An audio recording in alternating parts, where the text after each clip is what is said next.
পৃথিবী যখন অন্ধকারে ডুবে যাবে, ধর্ম হারাবে তার পথ, আর পাপ যখন নাচবে চারিদিকে, ঠিক তখনই আসবেন শেষ অবতার কল্কি।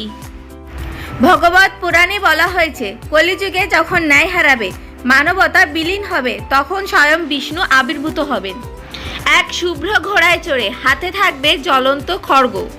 কবে আসবেন তিনি? পুরাণ মতে কলিযুগের সময়কাল প্রায় 4,32,000 বছর। এখনও তো কেবল 5,000 বছর কেটেছে মাত্র। মানে কল্কি অবতারের আগমন এখনো অনেক দূরে, কিন্তু কলিযুগের গতি বেড়ে যায় যদি অধর্ম ছড়িয়ে পড়ে আগে ভাগে। তাহলেই হতে পারে চমক, আসতে পারেন কল্কি আমাদের চোখের সামনেই। তিনি একাই বদলে দেবেন যুগের ইতিহাস, আনবেন আবার সত্য যুগের সূর্য, যেখানে শুধু ন্যায় আর সত্যের বাস।